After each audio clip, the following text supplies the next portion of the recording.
mean nutmeg and cinnamon? Yep. Yes, absolutely. Literally. Nutmeg and cinnamon. Bring it on. You got to be careful though, because cinnamon likes to clump, so you got to like really mix it up. And you gotta make sure you don't get one of the cinnamons from one of those companies that found a bunch of lead in it. There's lead in everything. Lead cinnamon. Like peppery. Yeah. Like, yeah, there's like certain levels of lead we shouldn't have. I know, but like, if I'm not mistaken, isn't like anything beyond lead considered radioactive and will eventually turn back into lead? You know what? I believe so. At least uranium, I believe, decays into lead. Yeah, like everything decays into lead that's above lead in the periodic table, I believe, eventually. No, there's other inert metals they could decay into, I'm sure. I'm terrible at chemistry, so. Yeah, we need I could be wrong on that. to tell us what the truth is here. Yeah. Yeah. But like, there's lead in some- everything, because there's lead in the soil normally. But some things break down into carbon. Mm-hmm. Oh yeah, no, I'm not saying things don't. I'm just saying like things that are above lead will break down into lead eventually. I need somebody with a high school education to remind us what we failed to remember at this moment. No way, this has got to be like chemistry 101. I think I'm right on that though. I don't know, but I just know there's like lead in everything, but there's a certain level that's not allowed, like and above. Yeah. So like, don't drink Prime because of the lead, and don't eat a Lunchly either because they still have lead, despite saying, "Hey, our competitor has lead." Okay, like, is this how we're gonna parlay into wrestling talk? Is our weekly bash of Logan Paul? Yeah, that's good. Seems like a good segue. Yeah, I don't know how we I do know how we got to this point. Yeah, but I'm surprised that we got here that quickly. Yeah, it was like what 10 minutes, maybe. Oh, dude, no! Like there was some time that I was just not recording yet.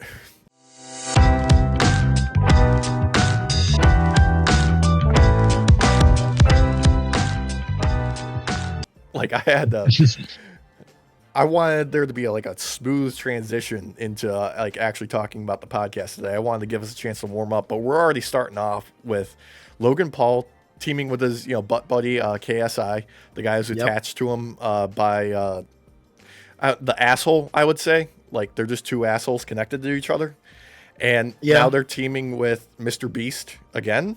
I think they did some sort of collaboration in the past for a Lunchables ripoff. Yeah, Lunchly. Yep. Yeah. Yep. Touting a lower caloric intake and more electrolytes than you can shake a stick at. Yep. Yep. That's what plants crave, man. Mm-hmm. That's what plants crave.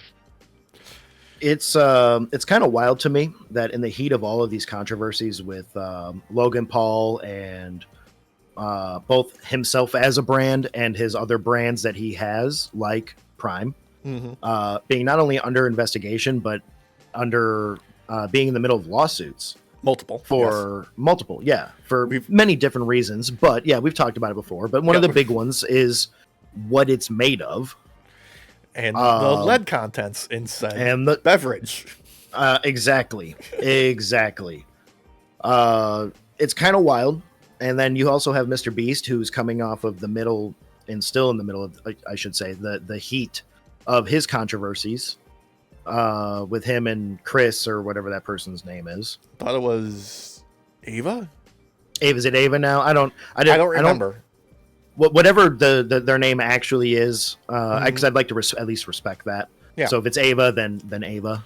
Well, the curious thing is this is the controversy and news articles that he has chosen to respond to is about Lunchly and nothing else. Mm-hmm. I believe he's retained a new PR firm in the wake of those stories breaking. And literally this is the point where the dude should have just kept his fucking mouth shut. I agree.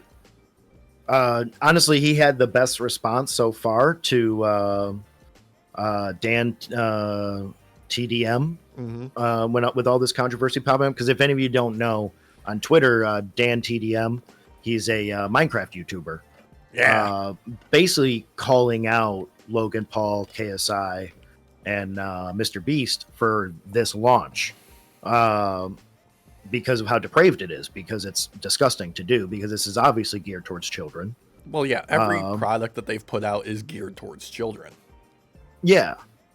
And while Mr. Beast had like a very business-like, like corporate-like response to all this, Logan Paul and KSI did not. I wouldn't expect them to. They tried to come out swinging, and as far as I'm aware, Logan got community noted on everything that he said in less than like 2 minutes, I want to say, too. Yeah.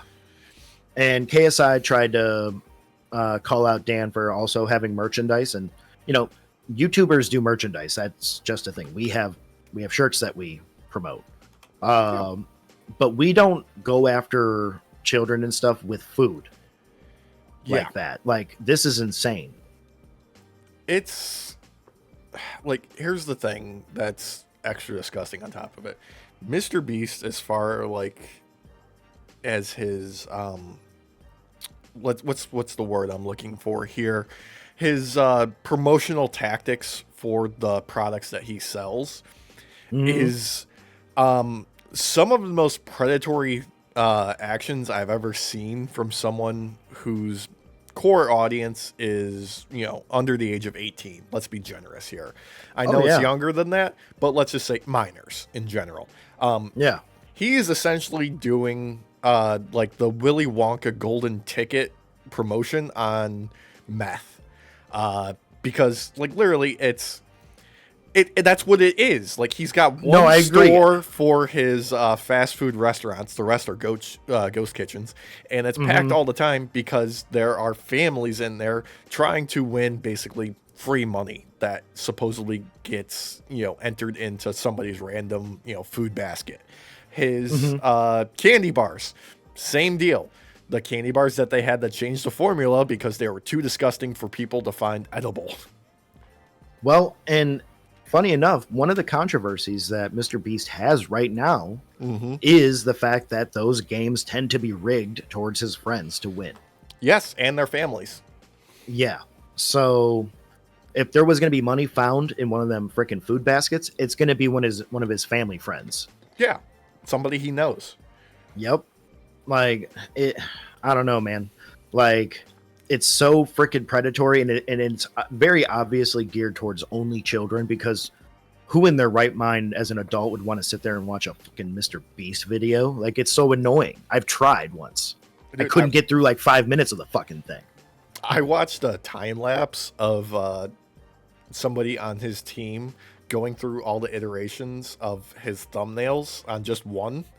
They went through 80 some odd small tweaks and major tweaks over the course of however many days for this video, and in every single one of them they cannot make I can't remember his real name, I'm going to call him Jimmy Donaldson because that sounds right, of Mr. Beast's face just being the most unsettling thing for a human face to look like. It reminds me of that episode of How I Met Your Mother with the captain, where they're comparing his eyes and his smile, and like, oh yeah, he covers up his eyes and is like, look at this nice warm smile, but his eyes want to kill you. He's got the deep black eyes from Jaws. He's got the shark eyes, the eyes that want to kill you. There's nothing there. The man's soulless. Yeah, like me. Nah, dude, you've got at least some life in your eyes. Jesus. A little bit. Flicker. Yeah. Just it's like a faint flicker. The end of the candle. It just says it's about to go out. Yep. But this brings me to a fun little thing that happened. We got another quote from Kevin Nash about Logan Paul. I'm gonna read paraphrasing here. I asked a person that has been in the ring with him, how is he? He says he's amazing as far as what he can do physically, but he doesn't remember anything.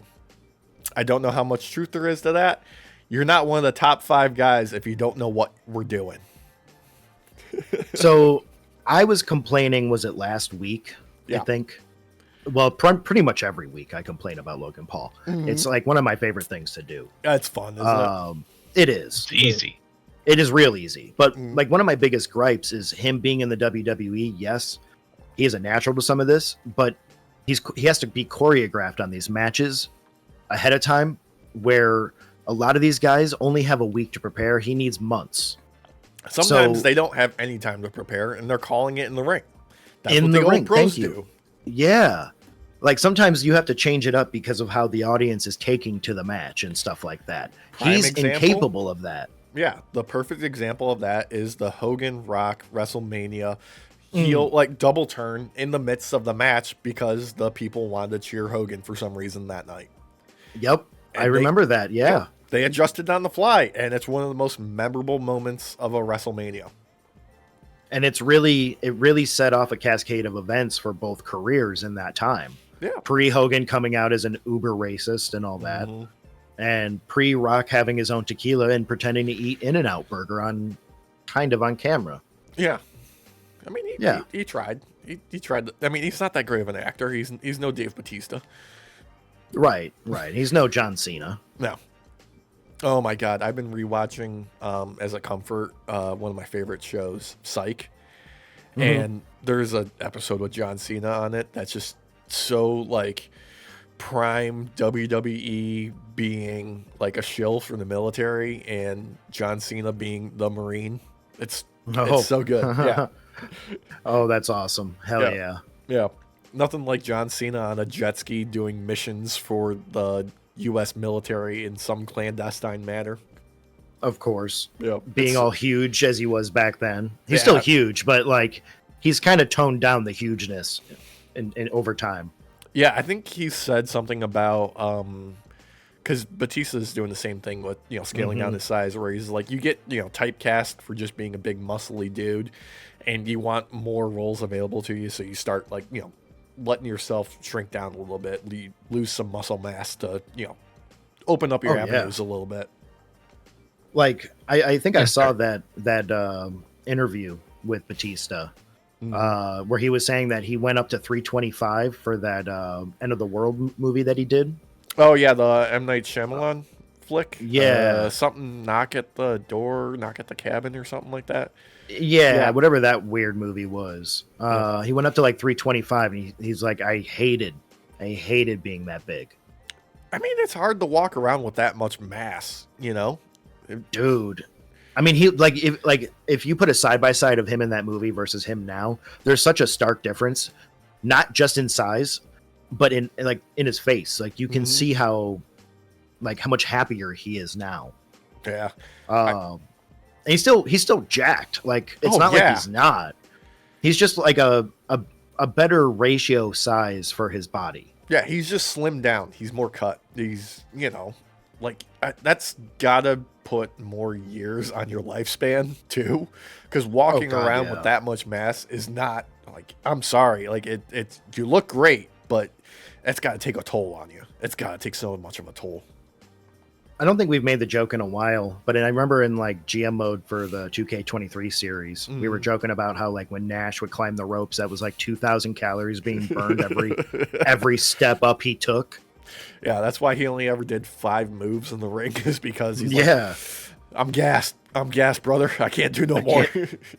That was 10,000 calories, brother. Yeah. But dude, speaking of big monsters of men, we gotta talk about Raw. Walsh, did you get a chance to watch the highlights from Bronson Reed and Braun Strowman? No, I didn't. Oh man. Oh, this is how you build some monsters. Let's just do a quick recap of what went down. I don't think the bell rung when things kicked off. Immediately, nope. Bronson Reed goes charging at Strowman. He throws him into the turnbuckle. Immediately, the top rope gets obliterated, busted apart, and just is gone. You're like, okay, well, what the hell's going to happen now? Like, how are they going to have a match? They just go right to the outside.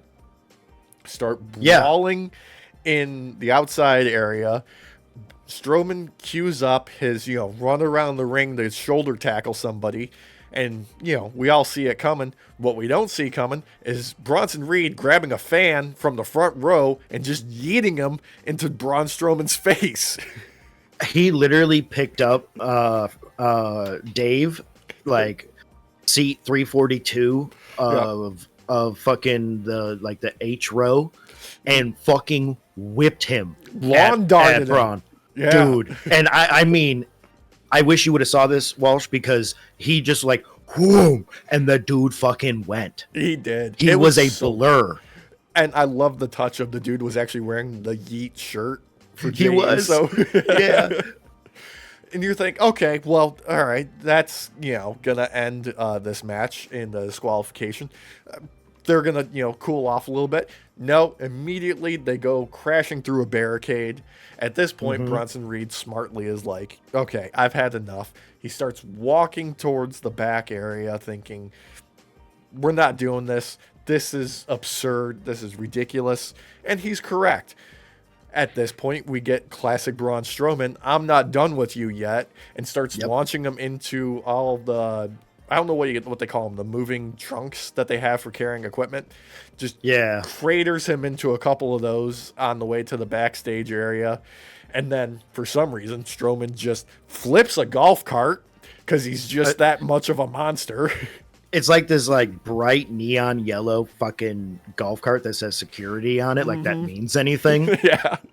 And there's a camera attached to the fucking golf cart, Walsh. Yeah. Like literally attached to it, I think. It might have been a person standing there, but with the way this all shakes out, it gives the impression that it was attached. Yeah. And he flips the fucking thing, and the camera immediately goes green, and they cut to this cameraman who's standing there. And I don't think I don't think they told this guy what was going to fucking happen in this match, because this went immediately at that moment. That's where the horror film shaky cam, like fucking Blair Witch shit started happening on this guy's end, because you start like the camera is not fucking still, dude. It's fucking vibrating, and it only gets worse from this point on.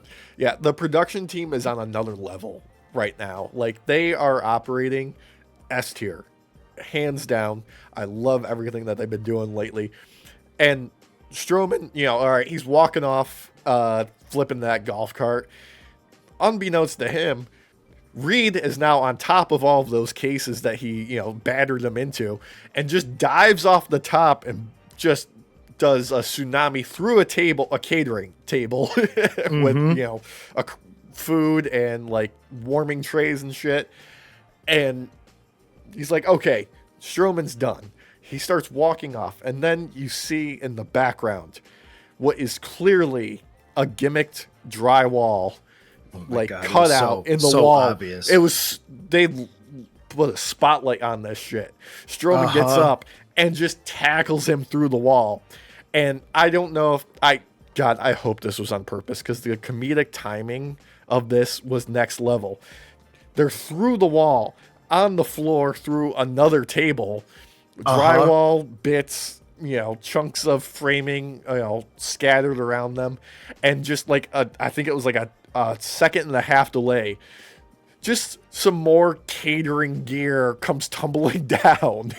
Just like plastic bins come down, the lids for like the catering trays come crashing down, and the fucking cameraman, I think at that moment literally shit his pants, because he like stumbles back and the camera starts going fucking wild for a moment. Like he's like, what do I do? What do I do? And he zooms in on the moment where they're both laying there like fucking dazed on the ground, because obviously after what they just did, and the cameraman cannot keep still. The camera's just like going like this, and they finally cut away. And when they cut back, I don't know if they grabbed a different cameraman or what, but it all of a sudden it was like, no more shaking. Yeah. Like he finally either got a grip, or they were like, okay, get Jeff in here, because fucking Dan is just not handling it very well. Yeah, dude, this was so much fun. Like this, dude, this is what, like, how you have like rose tinted glasses, like nostalgia, like thinking about like how things were back in the Attitude Era with the brawls in the back and like all of that shit. Like this was what my nostalgia remembers that being like. Because I know it actually wasn't like that. This is how I remember it being, though, back in those days when we were kids. I watched this in the morning the next day. Yeah. And I had to keep myself quiet because this was technically the mid card. Technically, this was the biggest event of the night for me. Overall, this was the best part of the night. Yeah. It stole the show. They are selling these two so freaking well. This could have been the closing for the night, and I would have been okay with that. Yeah. Corey Graves, I think, who was it? Who said on commentary that this is the most action we've seen in 60 seconds in the history of WWE? When they started bringing the security out to try and break them up, because like security Walsh came out immediately after the rope snapped. Yeah. And Strowman had slammed Reed down onto the ring. I think it was just a choke slam, if I remember correctly. It was something like that, but it shook the fucking room. Yep. The security started pushing them away, and Bronson started walking away with security constantly shoving him. But fucking Strowman started throwing the security around like they were fucking rag dolls. Yeah. And I just gotta highlight that when we first see the security make it ringside, there's like a 7'4" motherfucker. Mm-hmm. Who is one of the security guards, and I didn't see him. I don't think after that, maybe I did. I don't remember. Yep. But I just remember seeing the flash of him. I'm like, who the fuck is this giant, and why is he not also in the ring fighting? Like, what is happening? Oh, he's probably just like a local guy who's on like the indies. That this is what WWE does all the time. They fill these roles, like the security team, with local talent just to be like, here, let's get to know you a little bit. This is, your introduction to how we do business. And let's see if you got anything maybe in the future. Like, this is just what they do. I don't know who the fuck that guy was. I think if I had to give him a name, I would give it more of like a Kevin, maybe. Like, I don't know. He was huge. And he scared me a little bit for that flash of a moment that I saw him, because he just towered over everybody else. And it was awesome. Yeah. This is what we are talking about when we say, like, this is the best wrestling's been. Because not only is, like, the business doing phenomenal across the board on, like, all the promotions, but it's actually engaging. It's good wrestling storytelling is happening at the same time that people are paying attention to it.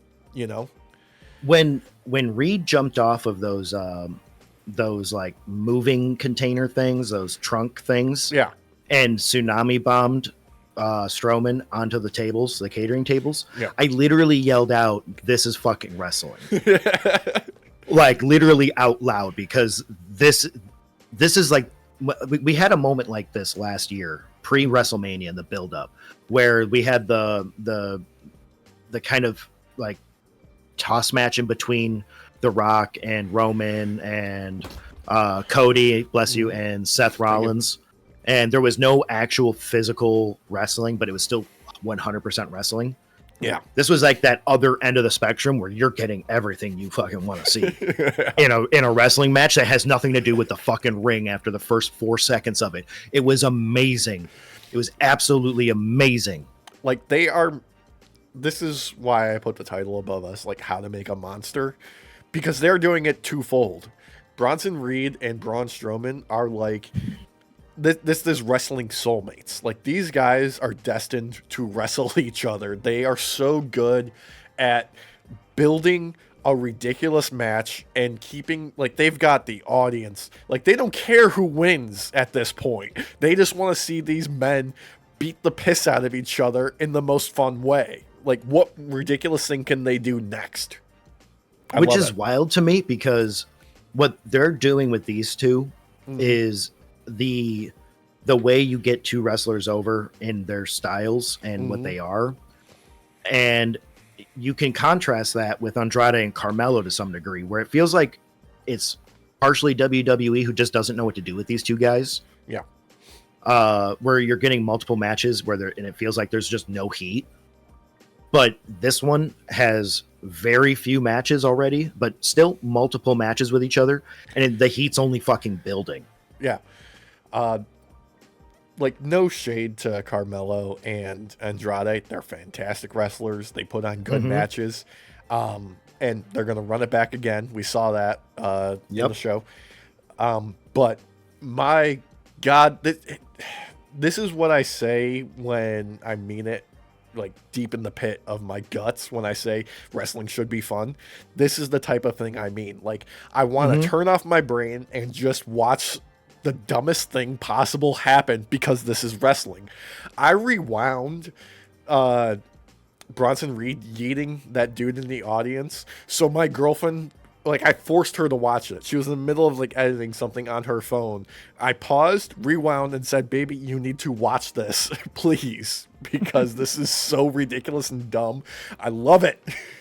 It took me 3 to 4 times of watching it to realize he was wearing a Yeet shirt because of how much fun I was having fucking watching that moment. Yeah, her only comment was, "You just watched it?" Drywall.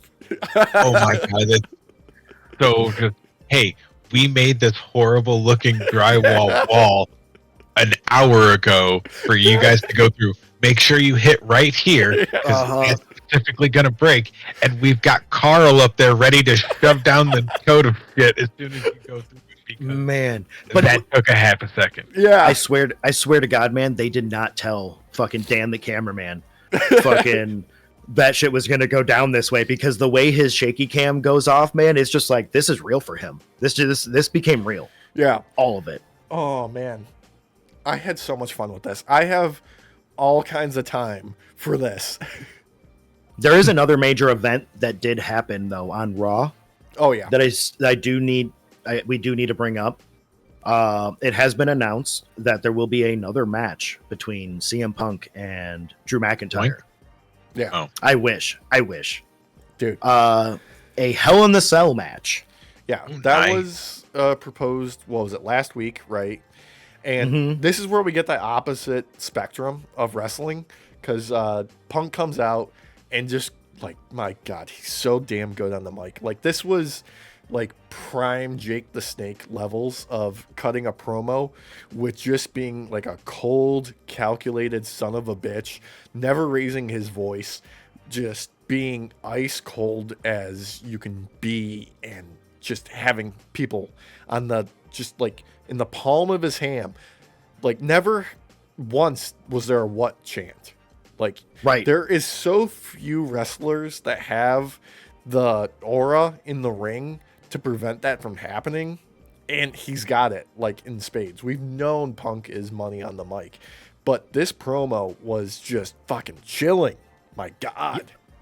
For many different reasons, in my opinion, too, because I do agree it gave off major Jake the Snake vibes, but it also gave off major dad energy, because, like, my dad growing up, he didn't yell at us. He would keep a low, like, growly kind of tone and just like seethe through his teeth, and you could just fucking hear it and just feel the disappointment and rage, and he just wouldn't let it billow out in a way where it would manifest where he would yell. And like, it just reminded me that so much when Punk came out talking, especially when he started talking about the angel on one shoulder and the devil on the other. Oh man. And like, Punk's got a history of using like devil iconography back in the days. Like, there was I can't remember what show it was for, but they literally painted him red, put horns on him for some promo pics, and it's like, he loves the callbacks, he loves the little details. He's one of the guys that, like, he knows what the audience will get and what, you know, the assholes like us on the internet are gonna key into and be like, I remember that. Yeah, dude, seriously, because when he started bringing up the devil on the one shoulder, and he's like, and the devil saying, like, do a Hell in the Cell match, I was like, oh God, yeah, this works. Yeah, you won me. Yeah, you got me. Okay, yeah. I'm good. Let's do it. This has got that Just Bleed feeling, you know, where you're just like, I get in there and just beat the shit out of each other. Give me the story. Like, oh, it's the only question is who's going to come out wearing white, you know? I'm going to say McIntyre. Yeah. Punk did it last time. He didn't. I think it would be McIntyre this time then, right? I think so. Both, maybe. They're gonna come out in matching outfits. Yeah. Be like, what? What? We talked about this. Come on. I was gonna wear it. I'm gonna call How'd you it get right the same now, shorts? man. Yeah. Freaking Punk is gonna like tear his fucking tricep or some shit doing this. Like, we're about to watch like the precursor to another 6-month fucking hiatus. I hope not. Don't you do that. Dude. Like, I'm sorry, man, but like his old ass jump. I love Punk, you guys know that. But like his old ass jumping off the top, you know what I mean? Man. Like, come on, dude, doing his really shitty version of a Macho Man elbow drop. Oh man, he loves that elbow drop, and it's a meme at this point how terrible it looks. But I think that's the point at this, because he doesn't fucking care. He's like, no, I'm gonna get it over. His run during AEW, he got a body slam over. I know, yeah. He's so fucking good at this. God damn. Oh, I'm also gonna call it right now. If they do end up on the very top, we're gonna see a go to sleep up there. Oh man. Do you think one of them goes through the cage? Yes, both of them actually. Oh God, It's gonna be the go to sleep. Drew's gonna land on the square they're on, and they're both just gonna fucking plummet. Oh man, that's scary. And if Punk happens to catch himself, that's where the tricep tear happens, brother. Oh, just hanging there, and then he falls. Oh God. Yeah. I hope you're not manifesting something here. That's terrifying. It's gonna go perfectly smooth, and no one's gonna get hurt. Yeah. Walsh is the one who actually has these powers, so the fact that he said that is more in our favor of it not happening now. So No, if I had those kind of powers, CM Punk and Drew McIntyre would be battling on top of the Hell in the Cell cage. Out comes Doink the Clown and knocks out both of them. Okay. Seth Rollins as Doink. Oh man, if That would anybody, be the best fucking get up. yeah, if anybody could pull it off right now, it'd be Seth Rollins, dude. Oh man, He would do that like outlandish kind of style that he already has, but mix it with like it or some shit. dude, the face paint, all of it, bring it. All of it. Oh, the only thing that I could see raising the stakes after this match would be, it would have to be at Clash of the Castle. It would have to be in Scotland, and they would have to do like a Highlander match where the only way it ends is if you cut off the other dude's head. There can only be one. And just to make sure that both sides know the score, both of their families are going to be suspended above lava, just dangling the entire time. So they have to fight, because if they don't, they get slowly lowered in. Yeah. Oh man. So the only We'll other call thing, it a family matters match. bring out Carl Winslow. Yep. Yeah. And Urkel. Yeah. There'll be commentary. Oh, that'd be. Did so I fun. do that? Because they'll hit the button and they'll get lowered like 10 feet real quick. God damn it, Jaleel. Don't do that. It's not time yet. What's wrong with you? Oh, God. Oh, so the one other thing on Raw that we gotta talk about, besides like Judgment Day just building, because that's just fun. Jey Uso and Braun Breaker face off.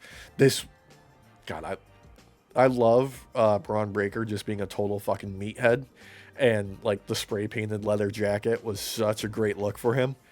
Oh, yeah.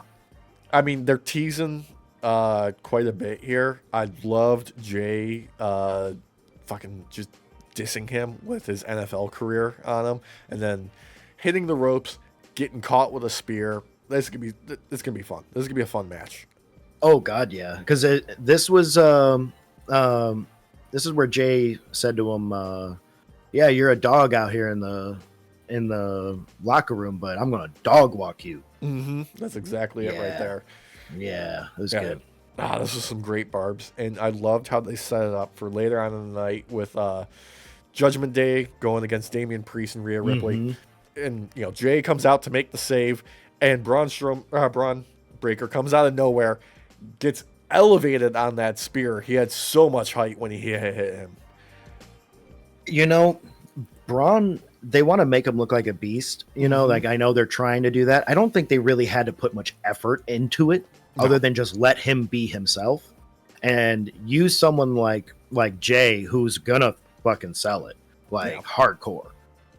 I think this is like a great lead up into the match. I do at this moment still believe that Braun is going to retain. But the theory crafting that I have that I would like to see happen is because right now, they're trying to elevate Braun as much as possible. Mm-hmm. So why not have Jay take the belt off him on this and then have him move up to the heavyweight fucking title immediately and be like, fuck it, I'm going up for the next one. And then have Sammy take the belt off Gunther and then have Braun take the belt off Sammy. I mean, that just, it's like poetry. It rhymes, Exactly. And you're keeping the themes of like people's careers. Like Sammy's the one who can beat Gunther, like almost guaranteed, it seems like. Mm-hmm. But Braun now is getting to the point where he can probably always beat Sammy. Like, dude, come on. It writes itself. It does. There's layers happening here that are just fun. Like, this is where, like, the dream booking scenarios happen, where we're like, okay, well, that leads to this, and that B equals, C, and then C equals D, and then it just carries on. And this is like one of the upsides and downsides to like the format of televised wrestling is it doesn't end. So like, okay, what happens after that, and then after that, and then because the show's got to keep going, it doesn't stop. There's a next week. Yeah, like I was worried about how Judgment Day would be moving forward during all this. Now I got after seeing Braun come out and spear Jimmy like a fucking knife through a steak. Now it has me wondering, is Judgment Day going to try and team up with Braun and kind of get some sort of like, maybe not like faction, but like pseudo alliance for a short time to help take on the kind of same enemies that they have? I mean, it's a good point. I mean, there's lots of like cross contamination happening now with the factions that can lead in multiple different directions. The other faction that I want to touch on is the video package for American Made. I like this direction for them with just being like overly patriotic goofballs. Like they're having fun with it. That doesn't make it feel like nefarious, so to speak. I agree. Yeah, I agree completely. I think it is being sold better than MJF's hyper nationalist, because where he took it in more of like an exaggerated realism, this one is more poking fun, and I think it sells better that way, honestly. Yeah, I think this works better as like the American Patriot heel faction is like they're just over enthusiastic goobers, so to speak, rather than there being like a sinister nature to it. It's more fun that way. Like it's more fun to boo. Like it's hard to get American audiences to boo America, Oh yeah. But it leads right into what you were saying for multiple weeks now. Like, I just want wrestling to be fun. Yeah. And this is like the fun way to sell nationalism, is like make it look like a goober. Yeah. And it works. It works, especially when you pair them up against the Wyatt Six. Like it just works for me. Yeah. Also, there's some teases happening with Xavier Woods and the New Day that I want to touch on. Xavier Woods has been, he's always a riot on social media, particularly whenever Kenny Omega's involved and he wants to bash on him for Tekken. Love that. He's been teasing something that's been brewing in the background with contract talks in the Motor City Machine Guns. We might see them run back some old school like TNA, Xavier Woods, and Motor City Machine Guns in the future. He was saying something about like, I've been hearing some rumors about some old friends. I just want to put it out there that like I'm not the man I used to be. So we might see some new brewing factions. I mean, Kofi's making friends with everybody backstage that he can, find 5 minutes with. We might see Xavier Woods team up with the Motor City Machine Guns to take, this might be what leads with the brand, the split between New Day. Yeah. There was an issue. Was this on Raw or was this on SmackDown where they had the match, Kofi and New Day, or New Day versus Bloodline? Was that Raw? Yeah. Okay. No. That was Smack. Wait, what? No, that was SmackDown. Yeah, Bloodline's on SmackDown. Okay. Yeah. God, so there's so much going on, so much wrestling. Yeah, you keep track of it. Mm-hmm. Yeah, we were kind of talking about how we might see the breaking up of the New Day. Mm-hmm. Each show now has kind of led more into that, in my opinion. Yeah.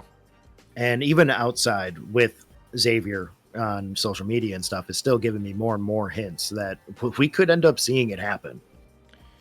Yeah, it's I never wanted the New Day to ever break up. But Same.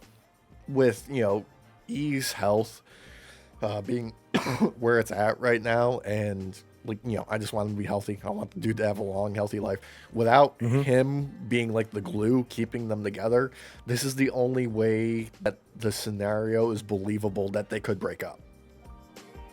I could see a way for him to still have camera time and be a part of New Day, but not wrestle. Yeah. Put him in that Paul Heyman role. Yeah. Make him the manager and have him constantly pushing Bootios. Anytime he's on camera, he's he goes over to the little cart of Prime and just knocks all that shit off and starts putting up boxes of Bootios. Dude, hell yeah. I mean, okay, mentioning Paul Heyman, this was circulated by him, something that fans noticed with Roman's entrance this past week. He is doing his normal thing, but there's a moment and the camera is lined up exactly how it used to be, of he is looking where Paul Heyman used to stand holding his undisputed championship belt. The subtle things are coming through so well right now. I just it makes me happy. So that are we going to talk about the promo between Roman and Cody then? Should we talk about that now? Yeah, what was that? And that was Georgia on SmackDown, Tech? I believe. Yeah, it was Georgia on SmackDown. Tech. Yeah, it was at the Georgia Tech 50-yard line. Just Cody rolling up in a Mustang onto the field. The cinematic nature of this is it's been a long-standing running joke of it's cinema when you're talking about WWE, the Bloodline, SmackDown, the Cody finishing the story. This was them just producing that and showing you, no, we legitimately mean that level of quality that we can produce when we have all of our ducks in a row. It feels like a motion picture. It does. The cinematography was great for this. The lighting was amazing. Yeah, shout out to Jeremy Borash, TNA legend, who's been working with WWE since 2017 now. He's been listed as one of the people producing that segment specifically. Oh, hell yeah. Yeah. Straight up JB, knocking it out of the park for the work that you're doing with the team over there. They, this felt so, real, and the gravitas of it was next level.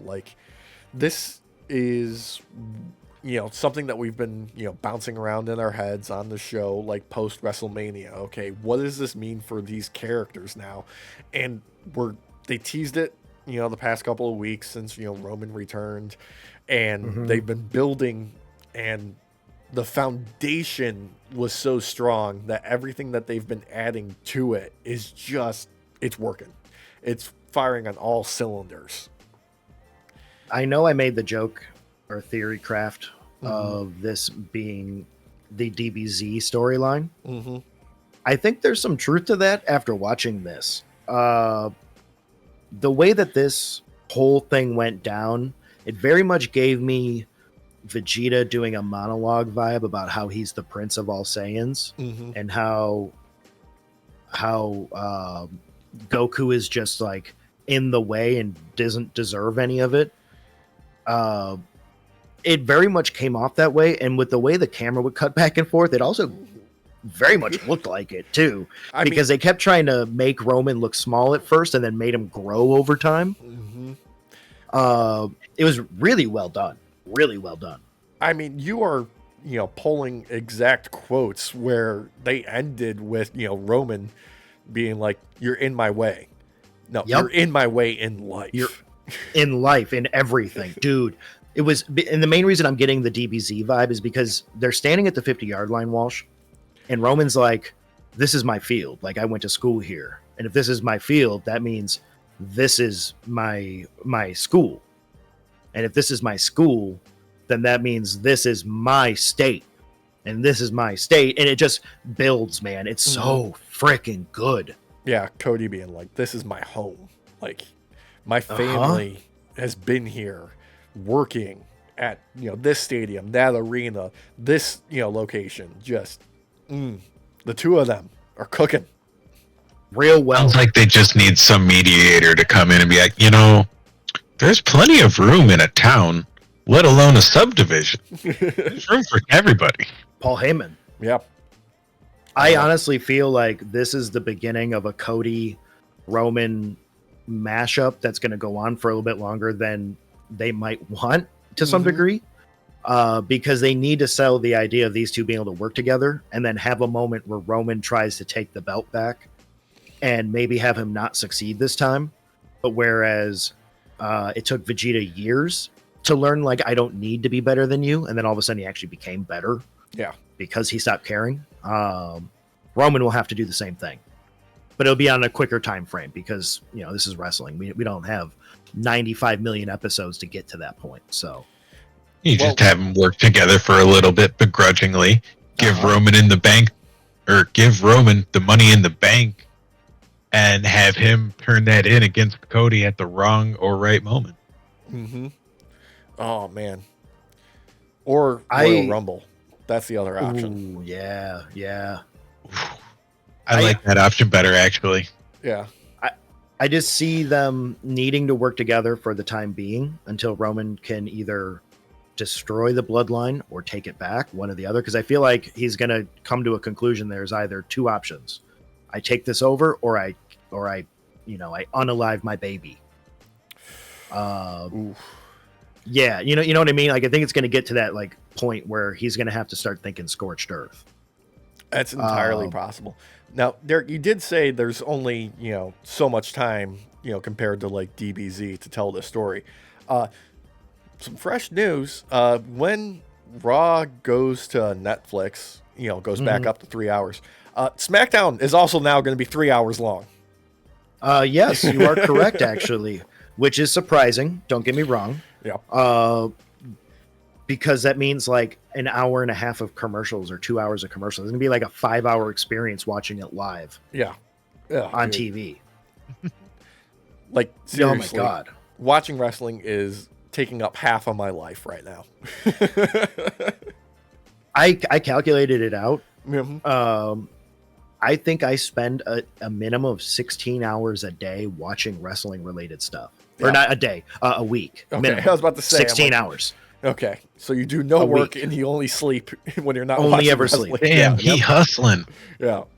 The dog does all the editing nowadays. Mm-hmm. She's better at it than me already. Yeah. She learned quick. Yeah. No, but it's there's a lot of wrestling going on. Sometimes it's hard to keep it all straight in your head. Not gonna lie. Like, God, there was something last week that we didn't get to touch on that they ran back again. The match between Apollo Crews and Giovanni Vinci, where like the previous match, like Vinci didn't even get his jacket off and Crews pinned him. Just like he just like this was his return match, and they just no, you don't get any time to shine. And then they do another match this past Friday on SmackDown, And it's another squash. Like, it went a little bit longer. It was, above 30 seconds, but still, like, he got battered. Yeah, he was embarrassed both times. Yeah. Real quick. I don't know why. Yeah, I don't know what the plan is here. Maybe they're like, you need to start at the bottom and work your way back up. You can't be coming in here thinking you're going to be hot shit. You can act like hot shit for the camera, but then you're going to get put in your place. Maybe that's why. I don't know. My headcanon is they're doing this to, get him realigned with Gunther and Kaiser and Reform Imperium. Well, speaking of that, Alex, we had a promo spot that happened on SmackDown where Sami Zayn came out basically to promote the idea that he's the one who deserves to go up against Gunther, and Gunther is a coward. Mm-hmm. And Derek, real quick, that was Raw. Uh-huh.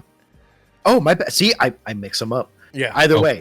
And also, real quick, you always pay Sami Zayn money to come out and do promo. That's true. You do. You do. Big money. Mm-hmm. You get that Sami Zayn money. Hell yeah. And he did not disappoint. While he's going out there to talk, we're already in camera with Kaiser trying to say that it's him who deserves the shot at the belt, not Sami. And this isn't fair. And when he ends up coming out to face Sami plays some pretty decent mind games with him, which is just, simple logic. Like, hey, why don't you not speak for Gunther and speak for yourself? Because, like, you're coming out here and all that. You got me thinking that you want the belt more than I do. Not in that exact way, but, paraphrased. And Kaiser kind of had a little look on his eye like, oh, shit, I think he's right. I should be talking for myself. Yeah, that was also a nice callback to earlier in the night when Kaiser did a backstage promo. That was phenomenal. Like, oh, yeah. Yeah, like, one of his, like, probably, like, career highlight promos. Like, I felt that one. That was a great, like, him calling out Sami, next level. So good. Oh, yeah. I get the feeling that he will get a shot at the belt, and it will be a betrayal to Gunther. I think we're going to see that sooner rather than later, honestly. I mean, speaking of betrayals, how much longer do you think KO has it in him to not betray Cody?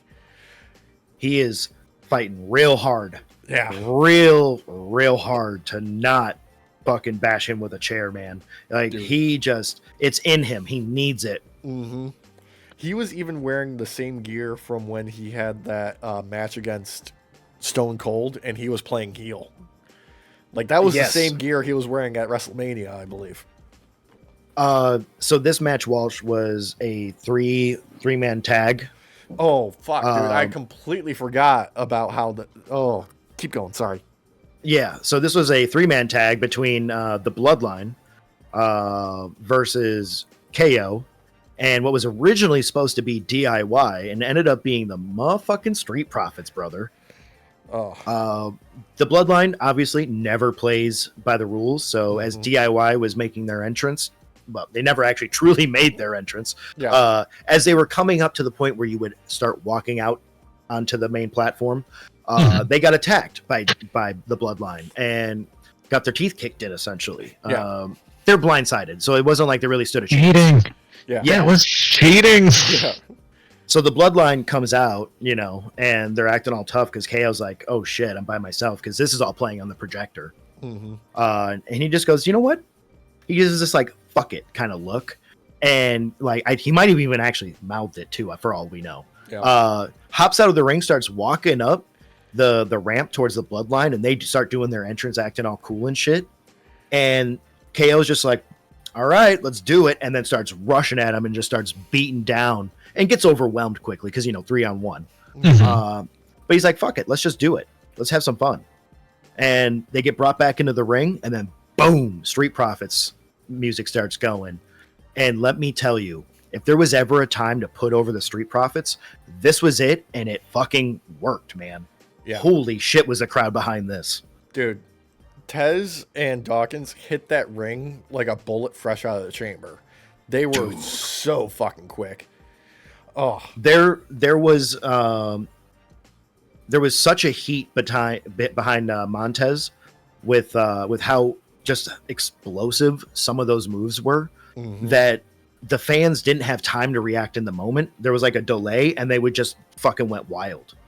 The dude was snapping over the ropes and shit like a fucking bullet. Like Alex is right. Like it was crazy, dude. It was crazy. Yeah, and I love the long-term canon is you do not go to the top rope with Kevin Owens because you will not be able to muscle him down from there. He will powerbomb you from the top rope. Oh man, this was a great time to show off not only the Street Profits as a tag team, but show off the Bloodline and their actual abilities. Yeah. Because let me tell you, the commentary Walsh had decided to make fun of Jacob Fatu. Yeah. Because of the moment that I made fun of too. So I'm really glad I wasn't there that night because he would have beat my fucking ass. When he got stuck in the previous week up on top of the cage for the cage match between Cody and Solo, and he had to climb his ass back down because he got embarrassed by Roman Reigns coming out. And he literally had to climb down. He was too afraid to jump at that point. You could literally see in his face. So he decided to show off his skills and just be a fucking beast tonight. Yeah. And make up for it. And he kept kind of eyeing the commentary table almost the whole time. Like every time the camera would pan over, he'd be looking all calm in the ring, just like eyeing everything, kind of like laying out tactics in his head. And he would turn and look over at the commentary table, and it would just be like fucking pure evil in his eyes. Yeah. Oh man. This was so much goddamn ridiculousness. And like the breakdown after the match with DIY coming back out to take on the Bloodline and Cody coming to make the save and then them teasing KO turning on him. It was just so much madness that it's hard to keep up. It is. Yeah. DIY coming out was perfect in my opinion because they came out selling how injured they were, but still wanting to come out and do their part because, fuck the Bloodline. Dude, I felt so bad for them for this, like, up until this moment. Like, I was like, you just buried DIY 6 feet underground and then poured cement on top of them with them getting attacked before they even make their entrance, and now they're out for the match. I'm so glad they came back out because that would have been like, dude, no one would take them seriously after that. Dude, I had the same exact thought. I was like, what the fuck? Like, why would you do that to them? I had the same exact, and when they came out, so relieved. And they put on a great showing coming out, selling the injuries, but yet still beating ass. Dude. Like, it was great. And then Cody coming out with the chair, it was nice. I liked the little botch spot that wasn't maybe necessarily a botch. It just kind of looked like one, where Cody looked like he was going to hit Tamalonga or Tamaloa in the head, but then he goes for like a super kick, and it was supposed to be like kicking the chair out of his hands, but it didn't work. So he just ends up dropping it. It was fucking hilarious, but like it was like a quick spot. I had to watch it twice to really see it, but yeah. That's one of those ones that it'll be quickly forgotten until Matthew uploads his newest Botchamania, and he puts it on repeat 3 times. Yeah, basically. It was one of those where like you had to be watching it like twice to really catch how bad of a botch it was. Yeah. Oh god. Seriously, WWE, they're killing it. They're killing it 100%. Like I really have so few like complaints about how they are booking things, how the shows are going, where the production's at. Like, yes, there's still some misses. Don't get me wrong. There are misses that they have, but compared to where they were, I would say 3-4 years ago, this is a night and day difference. I do have one that I think has been getting missed, like, or at least utilized wrong. Chelsea fucking Green. Oh, but dude, her setup, bringing her down to the NXT and then back up again, like, is weird to me, because she's fucking main event material in my opinion. And then we cut to this promo that she did either, I don't remember if it was Raw or SmackDown. It's one of the two. Where she's in front of a bunch of garbage cans. And don't get me wrong, great. She does a great job. It's nothing on her end. I feel like they could have given her a little bit more production value.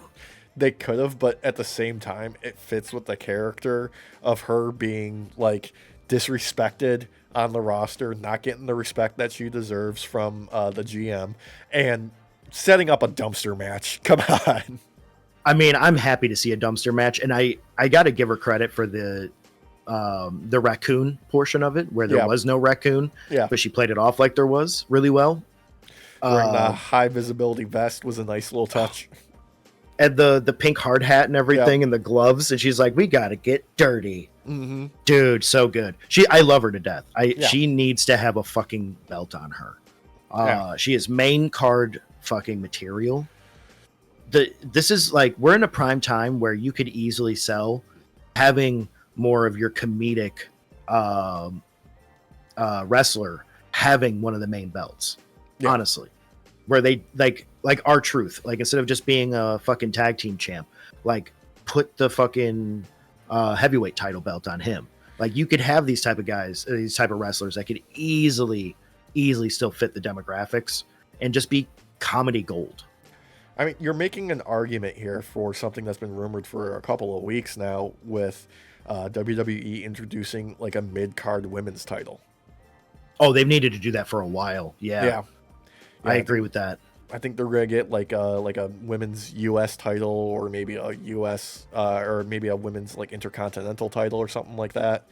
I would like that. Yeah, you're making the argument right here of why that should be introduced, and who should have it essentially. Chelsea Green, place to start.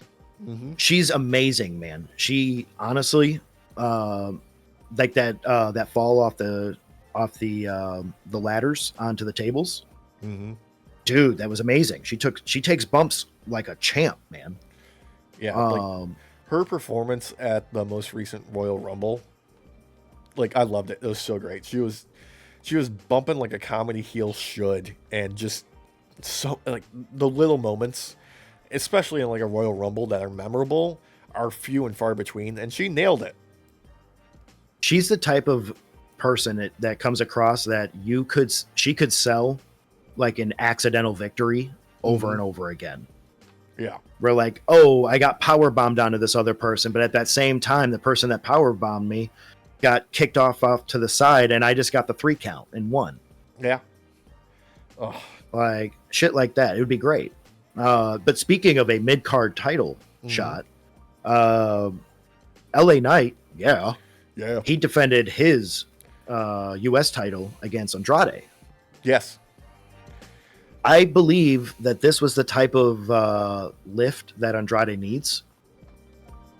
I think he was sold over way better in this match than he has in all of the Carmella matches for the last like 6 or whatever, 5 combined. Yeah, no, this was solid all around. I think the finish needed a little bit more. Yes. Yeah. For the two of them. But like the overall match, great. So much fun. So like LA Knight is fucking so great to have the US title on. Like he makes that title feel like how I felt when like John Cena was doing his open challenge with it back in the day to elevate it. Like, this is what that work led to make this title feel important.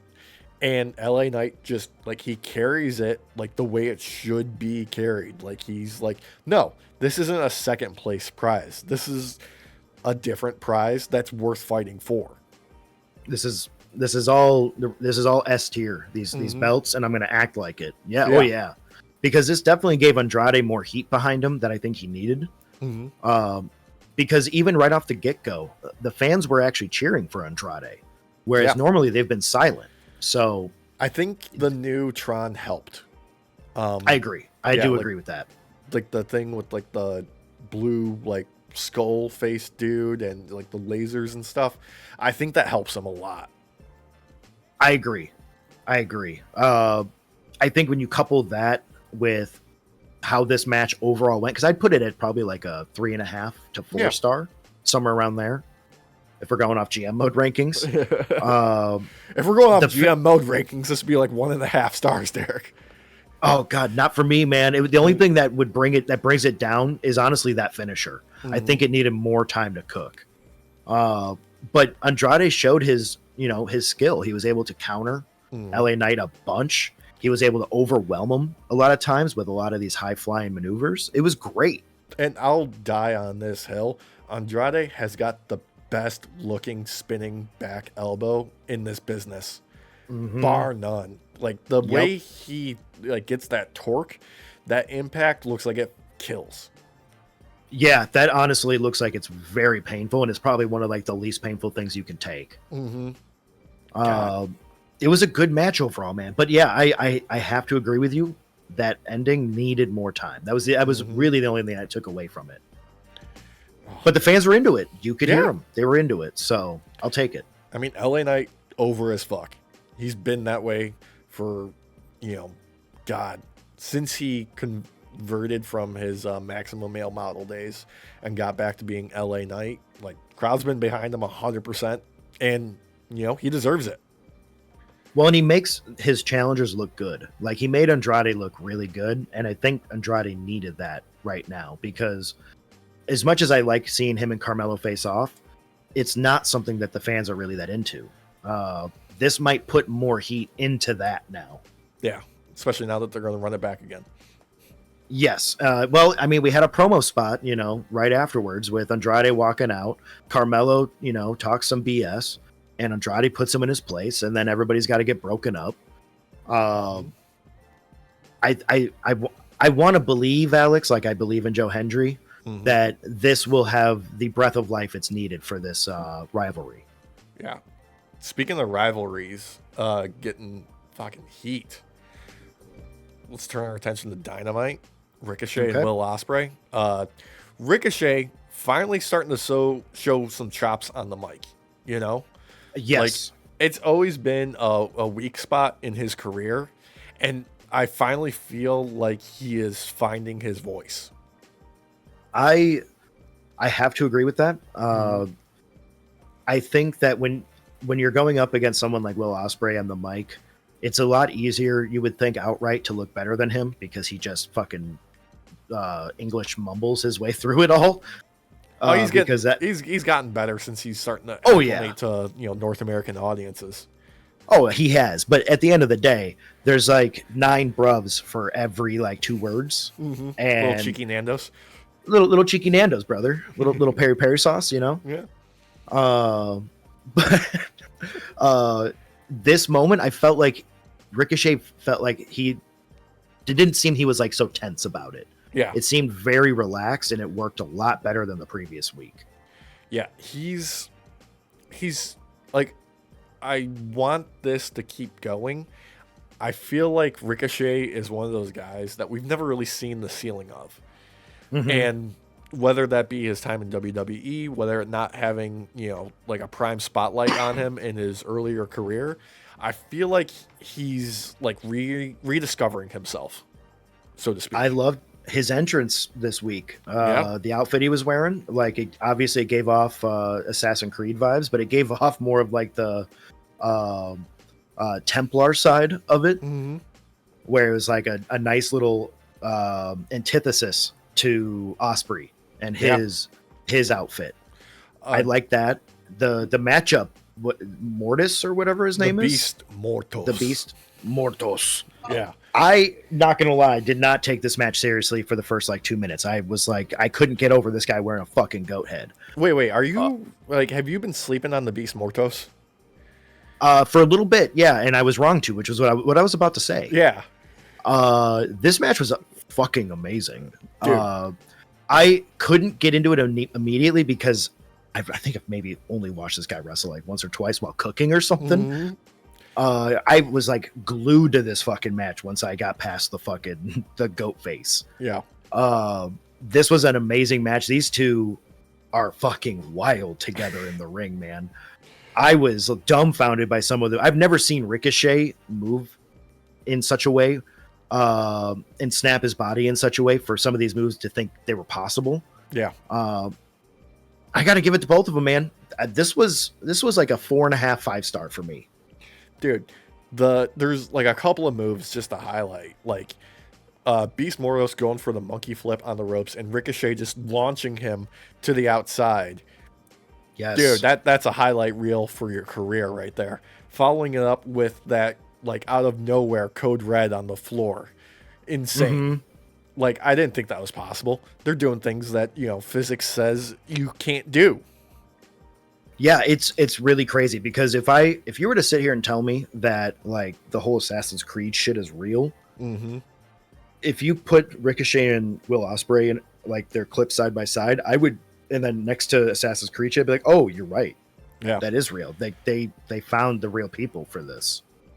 Dude. Like, oh no.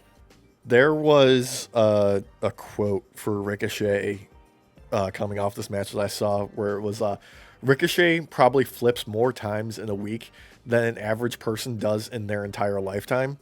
And I'm like, yeah, that's probably fair. I mean, there's probably some gymnasts that even out, that bring up that number a little bit, but no, that's probably correct.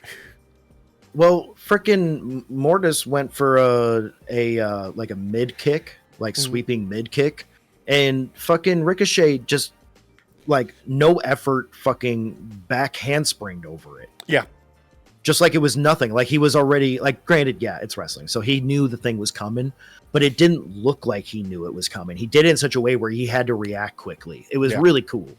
Yeah, that is what I say and what I mean when I'm talking about you need to make your moves have impact. Because if somebody's dodging a clearly telegraphed, you know, punch, it's one thing. When somebody dodges and reverses a punch that's coming at them that looks like it's going to take their head off, night and day difference. It's a beautiful thing. Yeah, and these two had many reversals against each other that match. Where I think it was Mortis who caught Ricochet when he was trying to do a Hurricanrana and went to reverse it on him, and then it just turned out that frickin' Ricochet would reverse it into him to a DDT. It was crazy. It was absolutely crazy. But the speed at which these were done, like, because it's not like I haven't seen some of these things happen before. Yeah. These type of things. The speed and snap and like expertise in which these two displayed for this, we usually see much slower, dumbed down versions of this, like especially in WWE back in the day. Yeah. It was insane. It was fast. It was a long match, but it was fast the entire time. Like the entire time. That and the main event with the Bucks and Okada versus Ospreay, Takeshita, and Fletcher. Like that move from Ospreay being draped across the top rope, them coming down, slamming, like somehow, like the dude broke gravity in that moment. I don't know how he did this. Like, I don't even know what you call it at this point, because it's just like, oh no, we're just going to go out there and make magic happen. Magic's real, everybody. We just did it. Honestly, that stall he did in the air during that spin was insane, because he should have kept coming down, but he started to come down, stopped, and then started coming down again. It was weird. Yeah. Weird. He broke gravity. That's just the only explanation. It's just like, I broke physics. I think a highlight for me was from Takesha's moment where he basically fought the Okada and oh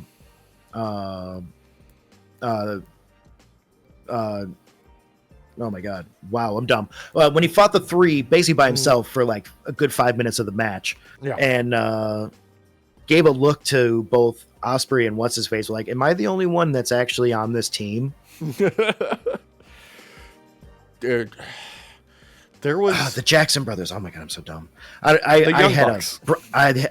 Thank you. I had such a fucking brain freeze. They're gonna take my goddamn shoes now, man. They are. They're gonna take your shoes. I just ordered some new shoes that I'm hoping will come before I get to Salem. I'll show you when they get in. I'm very excited about them. But well, you better hope that they don't see this before then, because they're gonna take them. Because I fucked that up real bad. No, dude, How could I forget the Young Bucks? Dude, we gotta just like lavish some praise on them, because this was fucking vintage Bucks. This was like prime Bucks. Like they turned it up to 11. Like I'm sure they've been hearing people like, talking shit about them online about how like, I know initially it was like a gimmick that they were, working at like half speed. Like they were just doing it to piss people off. They were working like heels. Like they're not going to do their most outlandish shit because they don't want people to cheer for them. But now they're like, no, fuck you. We're still going to be heels and we're going to do even crazier shit than you've seen before. I mean, they took some huge bumps during this match. Okada did too, surprisingly. Because don't get me wrong, it's not like Okada deal faces his way through every hit, but like Okada took some crazy hits tonight too, like ones that I normally only see the Bucks take. Yeah, like Okada's not afraid to get dropped on his fucking head. Dude, that like tombstone DDT or whatever that he took from Takeshita, like it looked like his legs were a little too high for that, but still, like he landed hard and it looked good. Okay, this is a freebie. I've been saying it since he debuted. Takeshita, you need to be billed as the Japanese Superman. Like, yes, the dude can fucking fly across that ring. Dude, I would love that. Have him come out with like an S or something. Yeah, just do it. Fucking. He needs the curl. He needs the one singular curl that comes off. The little spit curl, yeah.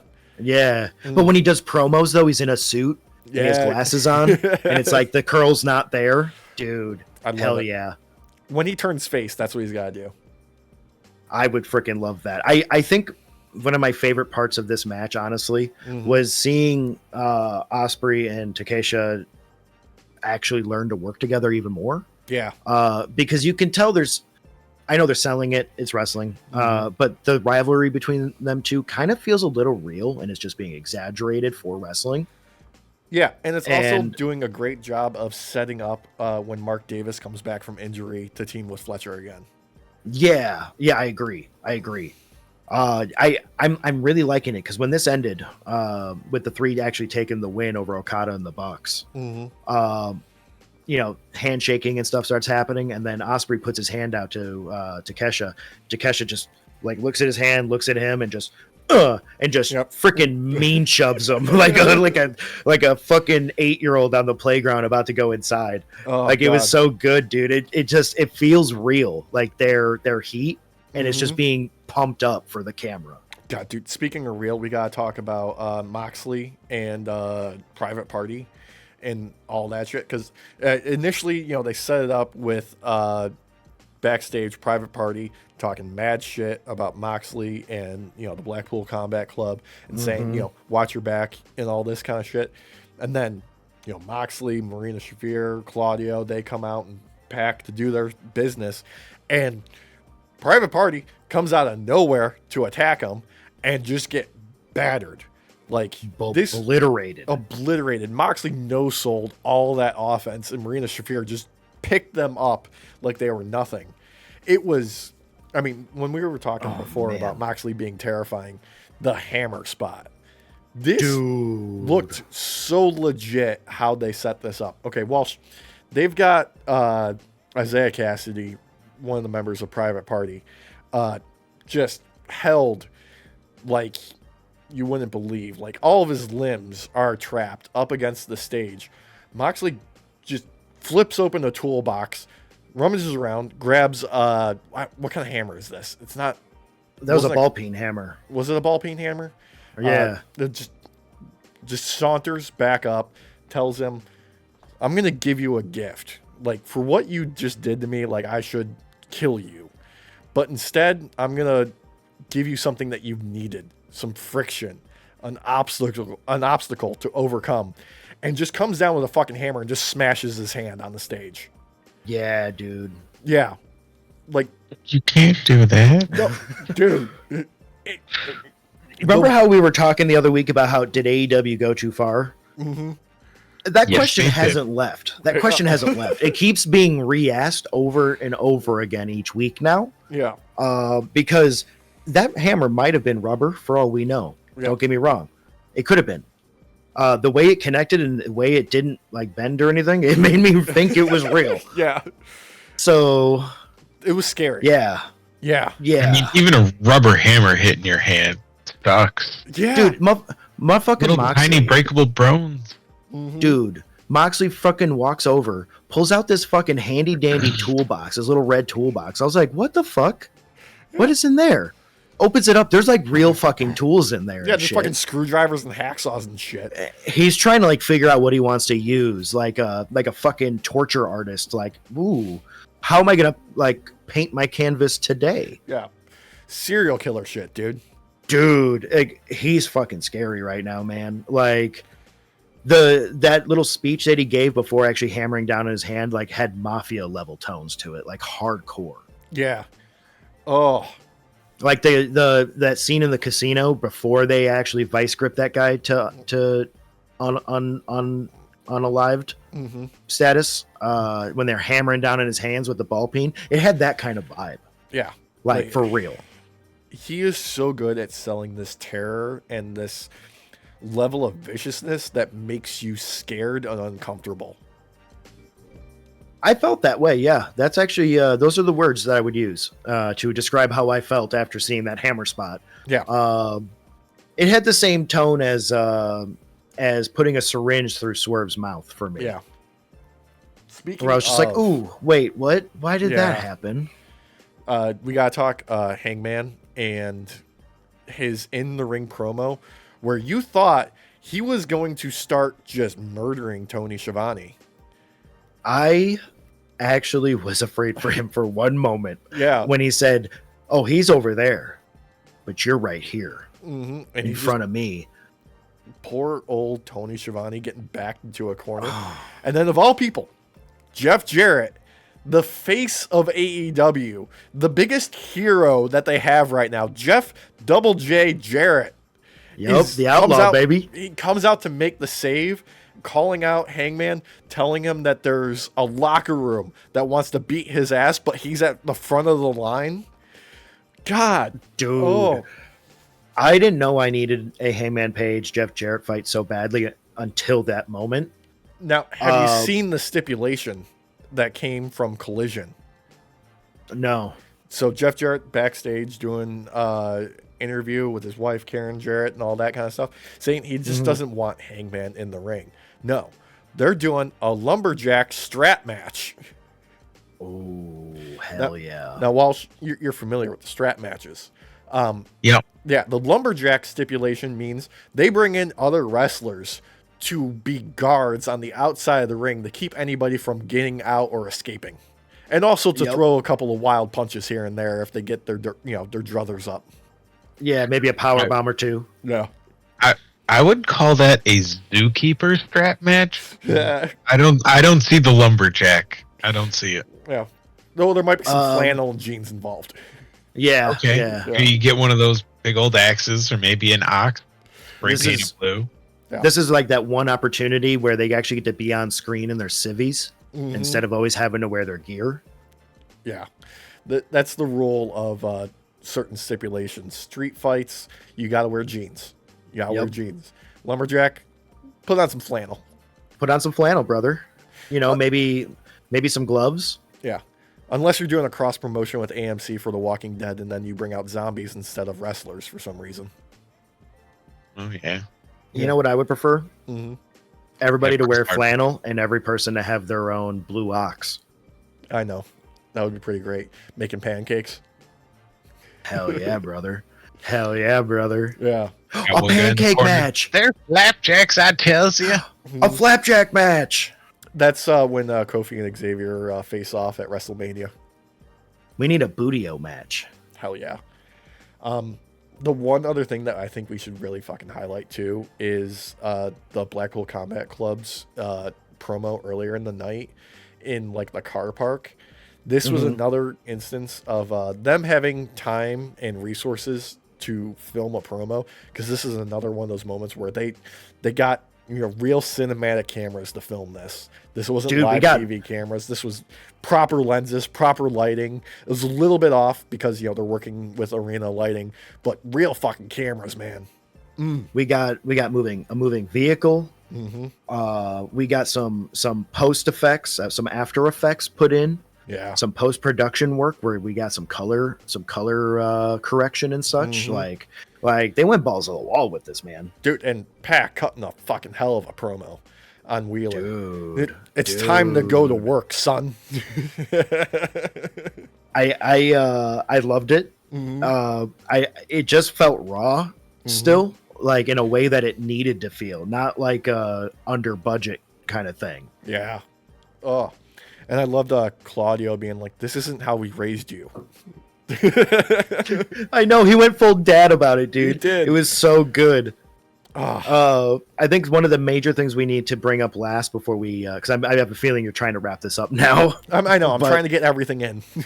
The last thing I want to bring up for this for Dynamite was the hook match. Oh my god, that was awful. Oh, JD Inc. didn't do it for you? That was what, 25-second match? I know, it was a squash match. Walsh, you would love this guy they brought in. His gimmick is just being tattooed. And his name is JD Inc. And he got the shit kicked out of him in all of 30 seconds. I don't think it even was 30 seconds. I think it was honestly like 25 or less. It might even been 15. I'm including the intro here, Derek. Oh, then yeah. Okay, then 30 seconds. Because this was like when I think it was Becky Lynch who dropped the belt one SummerSlam. And it was like a 25-second match. This was that. This was Danielson losing his belt to Sheamus in a squash match at WrestleMania with a single boot to the face. Yeah. Actually, that's yes. This was awful. I was like, I hope the rest of the night's not like this, and luckily it was not. Yeah, no, it was. It just kept going up from there. Like that was just like, we need to forget about this. Let's get it out of the way, and they did, because the women's match definitely overshadowed that immediately. Oh yeah, I mean, God, this is. I mean, they're just building to the next match and whatnot. Queen Aminata, she's money.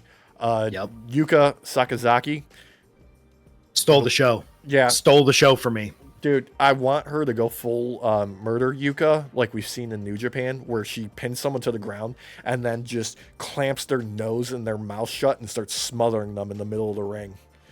Dude, she can be fucking evil when she wants to be.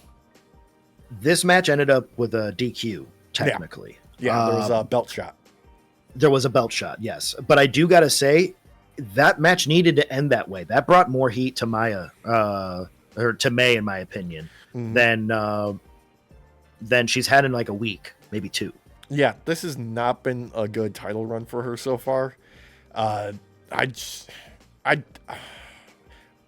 gimmick feels like a throwback to like a Divas era type of thing. Yeah, just like, but not a mock of it though. Not an actual mockery of it though. No, that's kind of why it's not. That's the problem. Yeah, same. I need it to be kind of a mockery. Yeah. But this match, I think, did bring the right heat for her, because it showed the length that she's willing to go to retain. Yeah. And to be on top. So I'm hoping that this is the spark that was needed to help kind of fuel her title run more now, because I do feel like this cemented it a bit. Yeah, this gave her a little bit more time to kind of define what her title run is going to be.